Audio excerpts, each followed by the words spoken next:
Muy buenos días. Es un gusto estar nuevamente con ustedes para informar respecto de lo que está sucediendo en el circuito WTA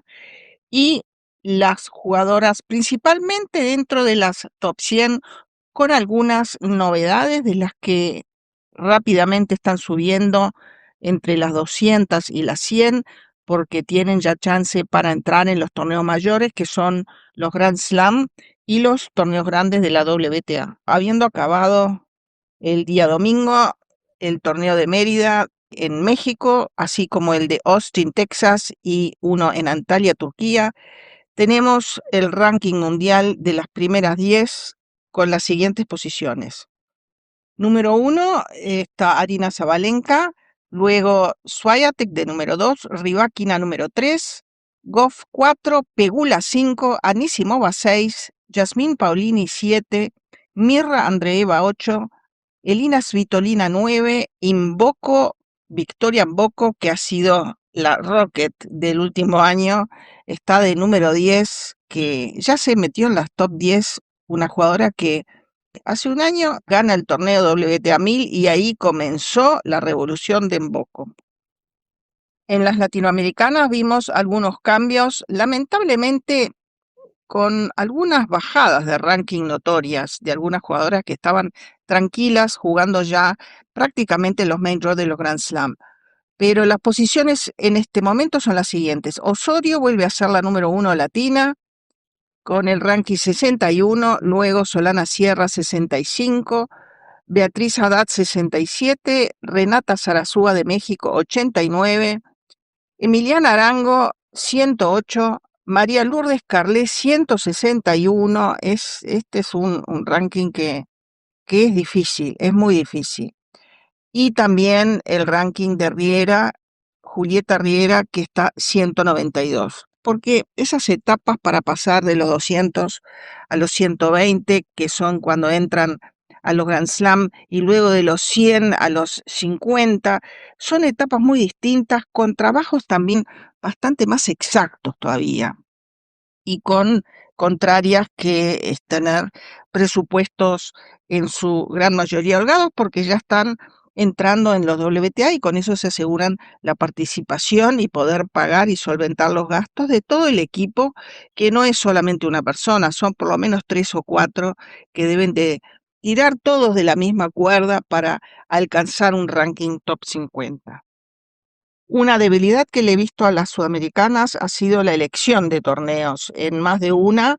que seguramente se debe también al tema de los presupuestos, pero algo que deben de tener en cuenta o sí es que luego de septiembre esa gira asiática de los torneos más grandes tienen chances enormes para entrar en qualis que otros torneos no dan esas chances. Además de que el nivel de las jugadoras que uno se encuentra en las primeras 2, 3 rondas es también diferente. Claro, las circunstancias, el clima, los indoors, las superficies. Bueno, hoy en día hay que saber jugar en todas las superficies. Ya no existe jugadora que porque juega en polvo alcanza una posición top, como podía llegar a serlo hace 30 años.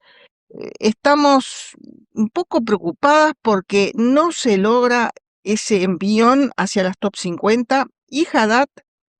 que ha salido de las top 20 donde estaba, también por un tema de otras prioridades seguramente, pero teniendo la aspiración de llegar a la punta del ranking mundial hay que hacer muchísimas cosas bien y muchísimas cosas bien durante un tiempo determinado, que también en la elección de los torneos vemos que si uno pierde 1 o 2 o 3 semanas donde uno tiene puntos como Arango, que tenía muy buenos puntos que acaba de perder, por eso bajó su ranking, hay que tener esa constancia donde la maestra de las constancias es Pegula, donde hay que estar con un plan muy detallado, un equipo muy firme, saber lo que se hace mañana, la semana que viene, el mes que viene, el próximo semestre, y también saber lo que se hace si hay algún cambio hacia bien, hacia abajo en lo que es el ranking WTA. El otro día, intercambiando opinión con un entrenador que ha entrenado jugadores top 20, y tiene un conocimiento específico muy grande, pero en la parte femenina la cosa es muy distinta que en los hombres. Ese es uno de los temas que desearía recalcar. Y a su vez, la experiencia en las mujeres no se puede comparar con la experiencia en los hombres, además de que las prioridades, los torneos son otros en cuanto a pequeños detalles que para las mujeres son más importantes y no tanto para los hombres. Así que en las mujeres me han preguntado si es más difícil hoy que hace 20 años o 10 años meterse dentro de las top 100. Yo diría que haciendo las cosas bien, que es tener en cuenta de todas las variables y todos los factores que inciden en esa subida del ranking, que es el reflejo de la mejora del juego y tomar la profesión profesional muy seriamente. Haciendo las cosas muy bien en 10, 15 áreas, yo diría que es posible, habiendo ciertas condiciones básicas, algunos presupuestos básicos y algún compromiso y alguna disposición de decir, bueno, yo 6 meses no voy a volver a mi casa, ejemplo, a Argentina o a Brasil o a Chile o a Venezuela o a donde fuera o a México, porque hay ciertos circuitos y ciertos momentos que hay que aprovechar y hay que optimizar. Y esos gastos grandes de los 2, 3 mil dólares, que en un equipo rápidamente se van a 6 mil dólares, son cifras que en Latinoamérica y también Centroamérica son muy difíciles de conseguir mediante algún sponsor y también mediante los apoyos de las familias. Por lo tanto, el estar absolutamente comprometida con el intento, por lo menos 3, 4 años, de trabajar lo mejor posible, yo diría que es prácticamente utópico decir que quiero vivir del tenis, porque para vivir del tenis, si no se alcanza una posición top 100, lo único que se hace es gastar mucho dinero y también invertir lo que hoy considero que son pequeñas fortunas.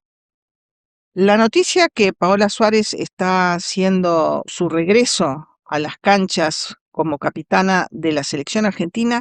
es una noticia muy importante, y no solo para el equipo de Billie Jean King de Argentina y estas chicas que la están peleando, que son más de una, sino que también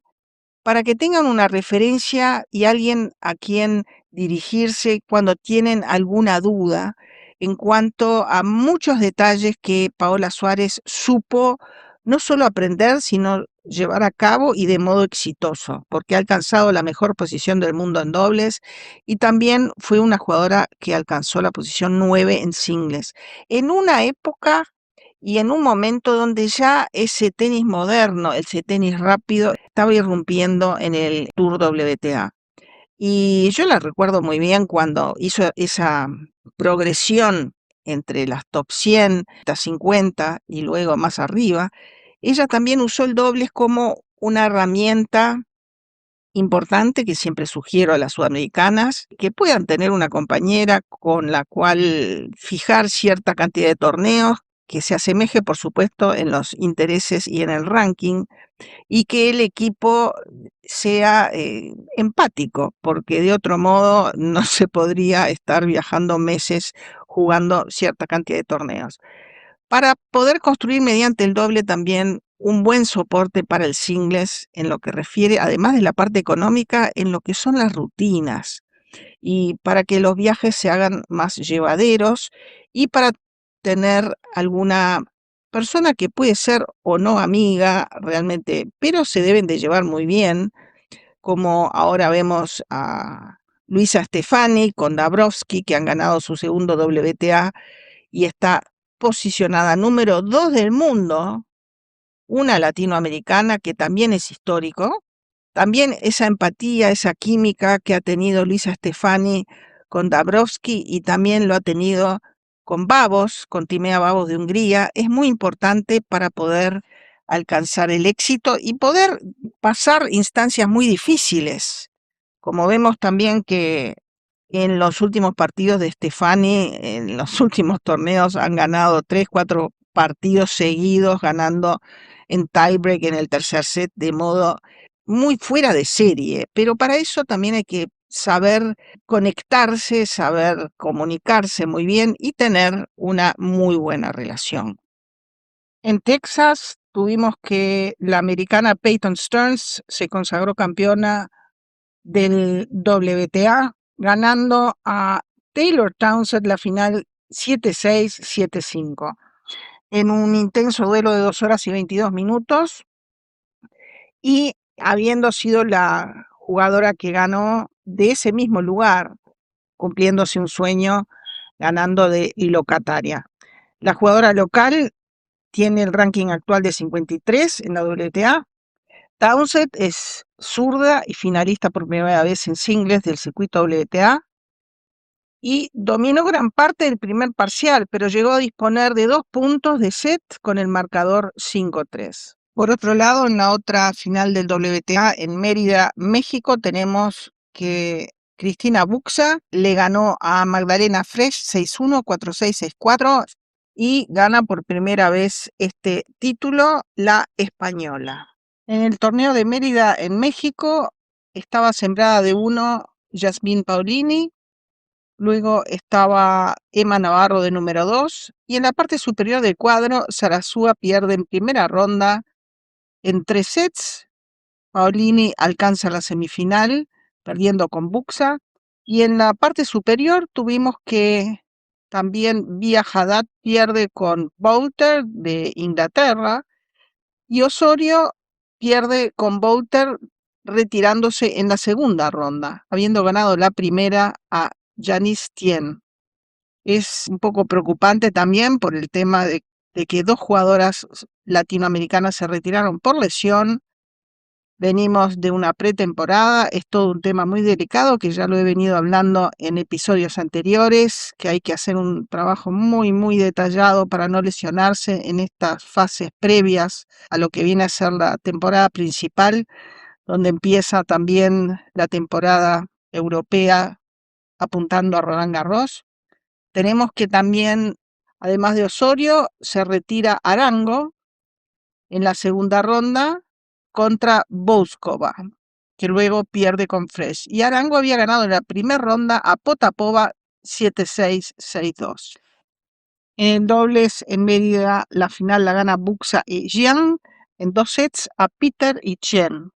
El WTA de Mérida, un WTA 500 y el de Austin, uno de 250. A ellos le siguen ahora los torneos que ya arrancaron, que es Indian Wells, WTA 1000, impresionante torneo sobre el cual estaremos informando ya sobre el día domingo. En Indian Wells está de 1 Sabalenka, de número 2 Swiatek, y le toca, luego del sorteo, a Osorio le toca Sloane Stevens, que recibió un wildcard. Via Haddad le toca Bouzas Maneiro, de España, en la parte de arriba del cuadro ambas, y en la parte de abajo del cuadro le toca primera ronda Arango contra Baptiste, una americana que no es sencilla, que en caso de ganar, Arango le tocaría Elena Rybakina. Nada sencillo para devolver esos saques.